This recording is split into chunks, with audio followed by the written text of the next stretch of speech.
المحترفة الأولى لكرة القدم، كذلك الكؤوس الإفريقية والتشامبيونز ليج مع الترجي والسي اس اس، وكذلك الاتحاد والنجم في مسابقة الكونفدريشن كاب. حكينا على جماهير الهلال الرياضي الشابي اللي خرجت بلاغ صراحة بلاغ شديد اللهجة وبلاغ تصعيدي في ظل تجاهل يعني حقهم حسب تعبيرهم من قبل السلطات. المشكل مش في بلاغ شديد اللهجة ولا بلاغ، المشكل خطوات تصعيدية هي صايرة بالنسبة للهلال الشابي. وين الناس اللي تحكم؟ ما قلنا ما فماش شكون ما فماش في غابة نحن شو ما فماش ودي ما نقولوها هذه ثم دولة راهو هم متجاهلين هم الدولة. هذه الإشكال وين؟ عباد هذوما اللي لاهين شنو تحبوا نسكروا فانا نحن مش خزرونا؟ شنو؟ نرجعوا بالتهديد؟ شنو؟ حتى أنا عندنا فانا راهو قلنا وعندنا أكثر من فانا راهو. شنو الحكاية ذي؟ معناها نسكر فانا تاخذ 80 مليار وبداو يقرقوا بيك وكي ما تعمل شيء وتلقاك امور حضاريه والناس كل مريقله والناس كل ونمشيو بالقانون ما ثماش قانون.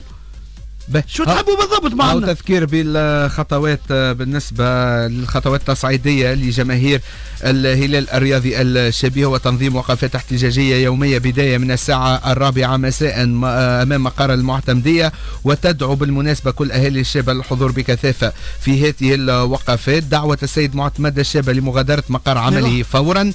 التحذير لوقفة احتجاجية بتونس العاصمة خلال الأسبوع المقبل في انتظار قرار اللجنة الأولمبية الوطنية اللي باش يصدر نهار 5 جانفي رفض عودة الأمن لمدينة الشابة إلا بعد عودة فريق إلى الرابطة الأولى. هذه الكل بالطبيعة قرارات وخلينا نقولوا خطوات تصعيدية بالنسبة لجماهير الهلال الرياضي الشابي. خلينا نقولوا البيان هذايا أو البلاغ هذايا والخطوات التصعيدية هذايا جات من بعد البلاغ اللي تم اصداره اصرار رئيس الجامعه على اعدام هو البلاغ اللي صار بالنسبه للجامعه التونسيه لكره القدم واللي يقضي بانه فريق هلال الشابه وايقاف نشاط فريق هلال الشابة. يعني نذكروا مليح القرار الأول هو تعليق نشاط هلال الشابة، المرة هذه قرار آخر وخلينا نقول قرار تصعيدي يعتبر من الجامعة التونسية هو إيقاف الهلال الرياضي الشابي أو نشاط فريق الهلال الرياضي الشابي. يعني بلغة أوضح هو حل جمعية حسب اللغة اللي يعرفوها الناس الكل، يعني حلان جمعية اليوم بقرار جديد. ولهنا المشكل لأنه مشكل يعتبر مشكل كبير برشا، لأنه النوادي أصبحت منخرطة في مشكل الهلال الرياضي الشابي. يعني بلغة أوضح القرار هذايا في صورة ما أنه يتم مصادقة عليه من قبل الجمعيات الرياضية المنضوية تحت الجامعة التونسية لكرة القدم، فإنه الهلال الرياضي الشابي يضمحل. خلينا نمشي قانونيا باش نحكي قانونيا ما عندوش حق يحل الجمعية على الأسباب هذوك على كل. أما هو يطول فيها مش بعد تمشي تشكي مرة أخرى ويعديها في شكايات. على كل هو معنا الأستاذ طيب بالصادق باش نحكيو على الأمور القانونية بخصوص موضوع هلال الشابة وبلاغ الجامعة التونسية لكرة القدم. أستاذ طيب مرحبا بك. أهلا وسهلا ومرحبا بكم ويعطيكم الصحة على المصافحة هذه. أستاذ قراءتك القانونية لقرار الجامعة التونسية لكرة القدم بالإيقاف النهائي لنشاط الهلال الرياضي الشابي. هو في الحقيقة القرار هذا يعتبر ساعة هروب إلى الأمام من قبل الجامعة، وهروب إلى الأمام وهو اعتراف ضمني كون القرار الأول كان غير كافي. بما معناه غير كافي أستاذ؟ استباق القرار الأول اللي كان محل طعن لدى التاس، استباق التاس راوية تاس. حتى لو كان اتخذت القرار لصالح الشابة فإن احنا هنا خذينا قرار ثاني وعلى مقتضى الفصل 15 وعدينا المسألة للنوادي، وبعد طبعا مخذاه وقتها والفريق وجامعته الخارجة عن القانون في الفترة الفارطة لترهيب وترغيب الجمعيات.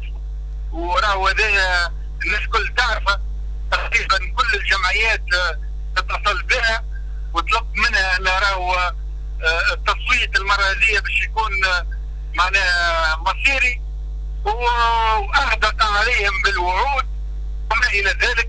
وطبعا الهدف هو ان هاكم انتم طلبتوا في القرار الاول انكم تمروا على الفصل 15 وتمروا على الجلسه العامه، يعني نصدر قرار ثاني ما عندهاش علاقه بالقرار الاول، عباره على كيف يقول لك ماذا يفيد يعني سلخ الشاة بعد ذبحها.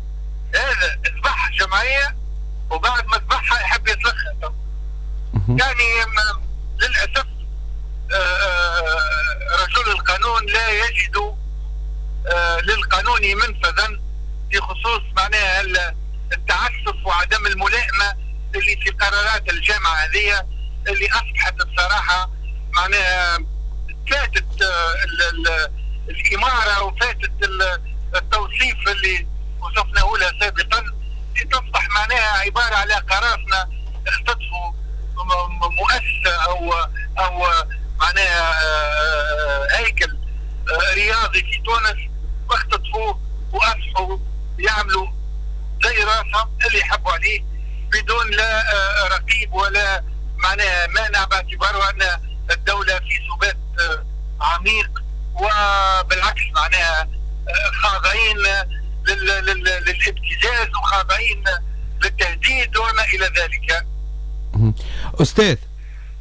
أستاذ أكيد تسمع في. أيوة، بالنسبة لي حسب تقديرك أنت وحسب القوانين اللي أكيد أنت تعرفها وتعرف تفاصيلها بمختلف الفصول، على أي أساس الجامعة التونسية لكرة القدم تصدر قرار؟ توا متفاهمين كون القرار الأولاني مش كما القرار الثاني وكل قرار وحده، لهنا على أي أساس تم اتخاذ القرار الثاني حسب تقديرك، وعلى أي فصول تم الاعتماد عليهم من قبل الجامعة؟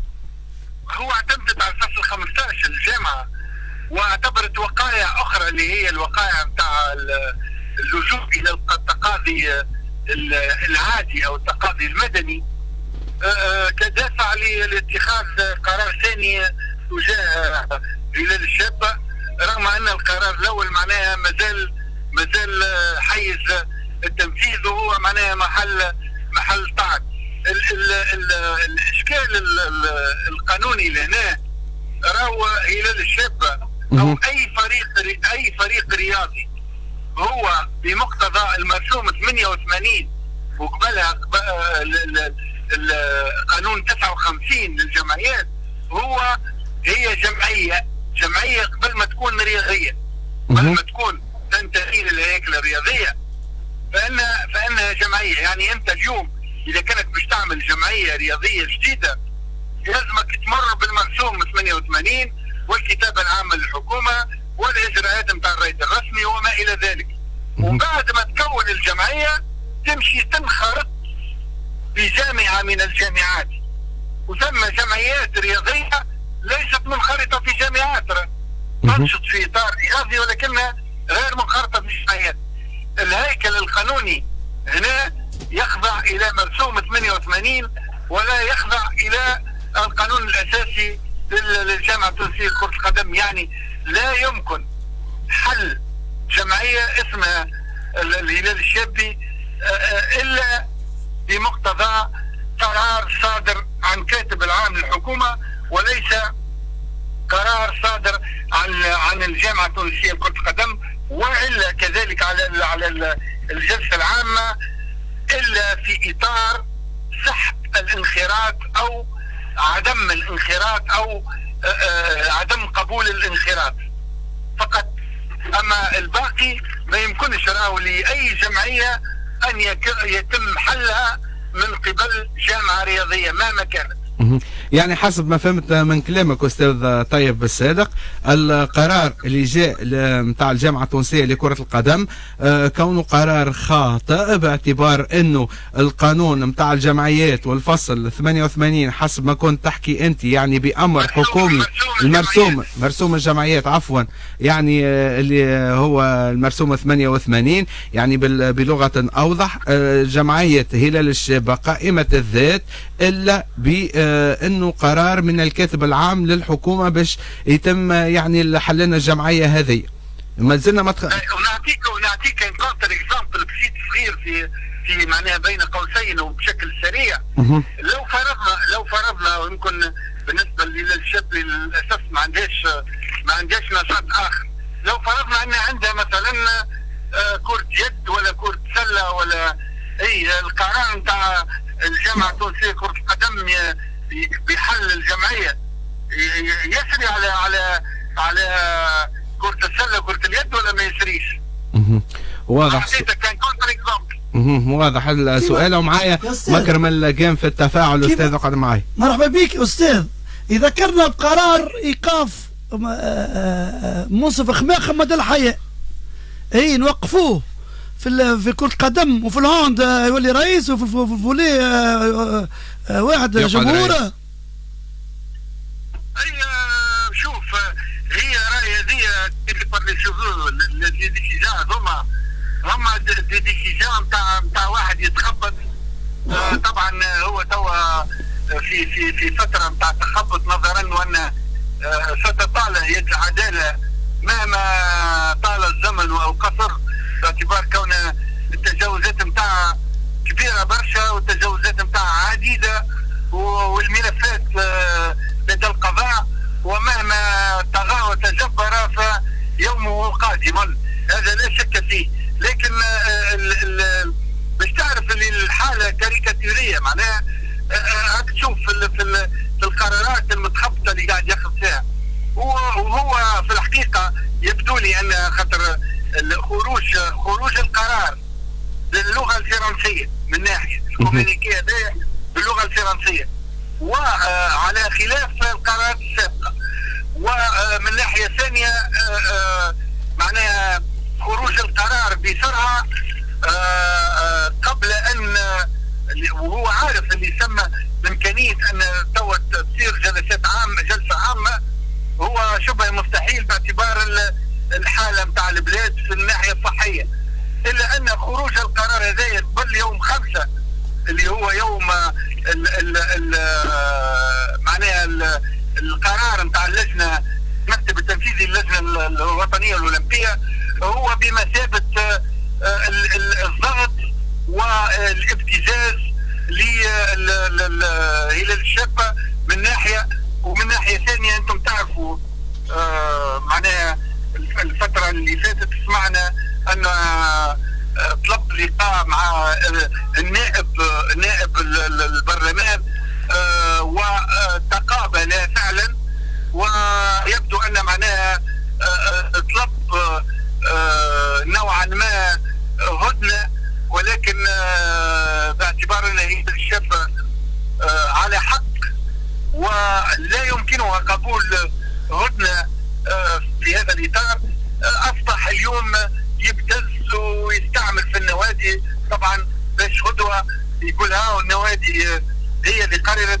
وانا عندي الحق، وانا اي قرار نتخذه في شان هلال الشابه هو قرار شرعي، بينما هو معناها تعرفوا الناس الكل اللي هو معناها قاعد يستعمل في النوادي بطريقه للاسف خايبه برشا، وطريقه فيها ابتزاز وفيها حتى تهديد، لان جل النوادي عندها يشيكات يا كمبيالات في خزينه الجامعه او باقل خزينه وديعه الجري، لان ما عادش جامعه وما عادش مؤسسه فيها عندها قدرة، ولت معناها مؤسسة كأنها تطابقت مع شخص وديع الجري اللي يتجاوز كل الحدود.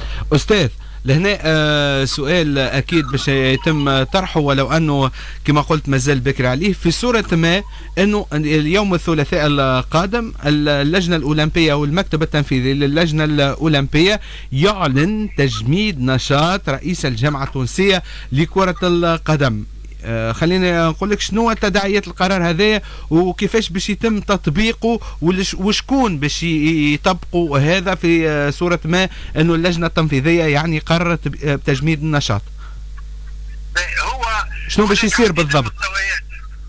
هناك عديد المستويات في تطبيق او تنفيذ القرار هذا. المستوى الاول هو داخلي في تونس، ممكن لوزير الرياضة أن يعتبر أن قرار اللجنة الوطنية الأولمبية، قرار المكتب التنفيذي بناء على توصية لجنة الأخلاقيات، هو قرار يفضي حتما إلى تطبيق الفصل 21 من قانون الهيكل الرياضية لسنة 95، وبالتالي يقع استبعاد العضو هذايا، العضو المكلوم أو المريض في الجامعة التونسية لكرة القدم، استبعاده ويتم يعني الابقاء على باقي الاعضاء المكتب نتاع الجامعه التونسيه لكره القدم، وتواصل بالمتبقين لاجراء انتخابات في ظرف 3 أشهر كما ينص عليه الفصل 21 من قانون 15.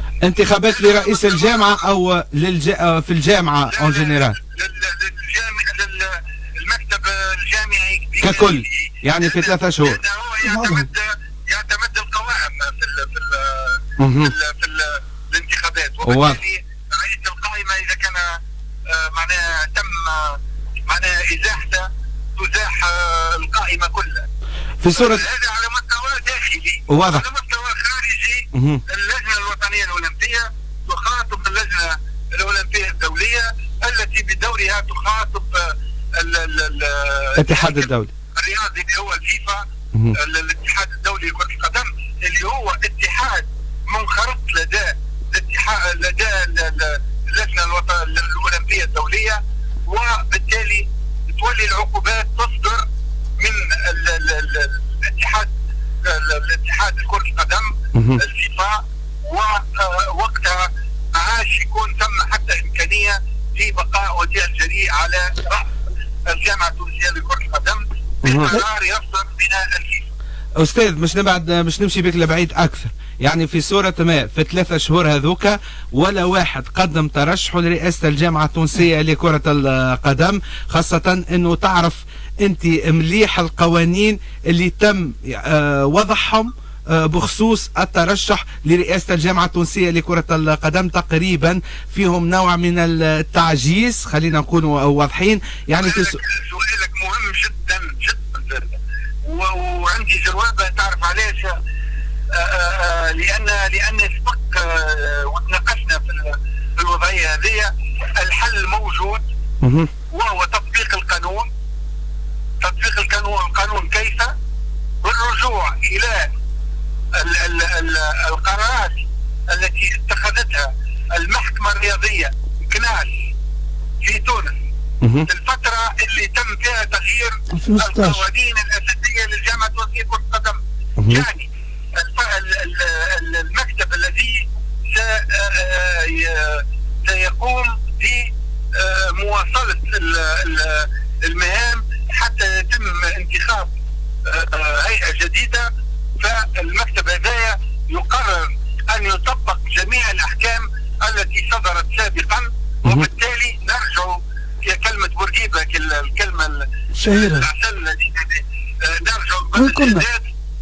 نرجع قبل الزيادات، نرجع للقانون، نرجع لتطبيق القانون، وبالتالي يمكن في هذه الحالة أن تفتح أبواب الترشح للجميع، وأن يكون صندوق الاقتراع هو الفيصل، وليس معناها سيطرة اللوبي هذايا أو اللي أنا نتحمل المسؤولية باش نقول معناها عصابة مفسدين تتحمل وقتها معناها إزاحة العصابة هذه، ويستمر القانون ويطبق القانون، ومعناها نجد إن شاء الله مكتب يفرزه صندوق الاقتراع على قواعد أصيلة وقواعد قانونية سليمة. واضح أستاذ طيب بالصدق. مكرم عندك؟ والله يعني الأستاذ فسر كل شيء، لكن أنا نستغرب نستبعد مش تبقوا الفصل 21 خاطر الدولة اللي ما تغزرش المواطنيها في منطقة عندهم شهرين ولا شهر من غير أمن، ما نتصوراش باش تطبق الفصل 21. الناس اللي ما عالبالهمش بالجهة ويستعملوا في سياسة الحقرة ضد جهة كاملة ما نصورهمش باش يطبقوا الفصل 21. رئيس الحكومة كي يتواطأ مع سيد وديع الجري ضد منطقة كاملة ما نتصورهمش باش يطبقوا الفصل 21.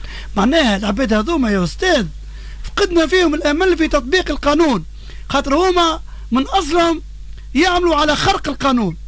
أستاذ يظهر لي نقطة مهمة أثرها مكرم بخصوص الفصل 21 في صورة ما أنه تم تجميد النشاط متاع الجامعة التونسية أو رئيس الجامعة التونسية لكرة القدم أكيد من قبل المكتب التنفيذي للجنة الأولمبية. أستاذ هو احنا بالنسبة لنا وقت نحللوا فيما يجب أن يكون طبقا للقانون. الفصل 21 لم يتم تنقيحه ولم يتم إزاحته من قوانين البلاد، وبالتالي فمن المفروض أن يطبقه وزير الرياضة، والمفروض أن وإذا ما طبقوش يا أستاذ إذا ما طبقوش القانون أعطاه الإمكانية هو أن يطبق. إذا ما طبقوش زوز إمكانيات، أعطيتك زوز إمكانيات، إمكانية تطبيق الفصل 21 وإمكانية زاد أن اللجنة الوطنية الأولمبية التي تتخذ قرارا معناها سليما من حيث المبنى القانوني من المفروض زاد هي كذلك تسعى إلى تطبيقه من خلال اللجنة الأولمبية الدولية. وإذا كان دولتنا ضعيفة وما حبش تطبق قانونها فإن بالطبع ونرى لهنا ننزه وزير الرياضة رغم أنه هو صاحب القرار، ولكن للأسف الحكومة تخضع إلى رئيس حكومة وقرار رئيس حكومة، وهنا وجه اللوم والعتاب ووجه تهمة عدم تطبيق القانون والفصل 21 من قانون 95 رأسا لرئيس الحكومة في المشيشي اللي هو حسب رأيي رفض، لأن الوزير كان واضحا في تدخلاته في البرلمان وكان واضحا أنه في صورة عدم تطبيق القانون فإنه سيلجأ للفصل 21. لم يلجأ له ولم يطبقه لكون رئيس الحكومة غير موافق. ونزيدك حاجة يا أستاذ، ونزيدك حاجة، سيتم إعفاؤه عما قريب رئيس سيد وزير الشباب والرياضة، ومش يحطوا لهم وزير على قد يديهم، مش يقول له اعمل يعمل، خاطر الوزير هذا ينجم يكون 50% خارج على السيطرة. اللي قال كلام في البرلمان خارج على السيطرة. اخويا مكرم خليني نبربشك شوي، وزير ولا وزيرة بربي؟ والله يقال وزيرة ويقال وزير سابق، اما اكثرها وزيرة بما ان عندها تزكية. يحب يقول لازم وزيرة في الجيب، معناها لا وزيرة تابع المنظومة، تابع المنظومة اللي تعرفها انت وانا نعرفها.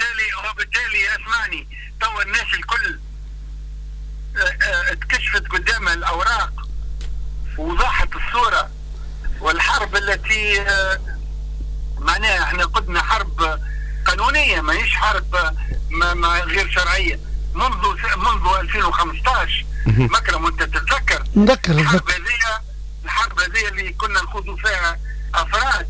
اليوم الناس الكل الوعي تاما بها والحمد لله. واضح أستاذ طيب بالصادق على كل هذه التوضيحات، شكرا ليك، أكيد مشيت معك لبعيد. شكرا ليك طيب بالصادق الأستاذ المحامي المختص في القانون الرياضي. كما قلنا مكرم يظهر لي أحكي خلينا نقول بشكل ضافي وشافي، ومشيت معاه الأبعد الحدود حتى على المستوى القانونية. وشوف اليوم خلينا نقولوا موضوع هلال الشابة ياخذ منحى آخر. اليوم الموضوع خلينا نقولوا دخلت فيه اللجنة الأولمبية. اليوم قرار متاع اللجنة الوطنية الأولمبية والمكتب التنفيذي، اليوم قرار في صورة ما أنه يتم تجميد نشاط رئيس الجامعة التونسية لكرة القدم، فأنه الوزير يعني ينجم يطبق أو مطالب بتطبيق الفصل 21. الفصل 21 هو تجميد نشاط رئيس الجامعة، ولهنا اللجنة الوطنية الأولمبية تنجم تراسل اللجنة الدولية الأولمبية واللي منضوية تحتها الاتحاد الفيفا. لكن المشكلة والفيفا تنجم تاخذ العقوبة على بسرعة خاطر ما عادش وقت. المشكل في صورة ما، وهذا مؤكد، سلطة الإشراف لا تنجمش تطبق الفصل 21 باش يلتجئوا الشابة إلى اللجنة الأولمبية الدولية ثم الفيفا تعديه على لجنة الأخلاقيات. معناها هذا كله حط في مارس أفريل على تطور الحكاية. واضح. المشكل في سلطة الإشراف فقط. وختاما قلها لك الله يا تونس. على كل هذه كلمة مكرم، شكرا لك مكرم. كذلك شكر موصول لوسام التقني. نحن مرتين، مرة ما عندك ومرة ما عندك. هكا نكونوا كملنا في الكاج في حلقة جديدة في 2021. كما قلنا من أول الحصة إن شاء الله عامكم مبروك، عام 2021 أكيد تشوفوا فيه تونس خير. غسان شعبان من قدام الميكرو يقول لكم صباح الخير الناس الكل.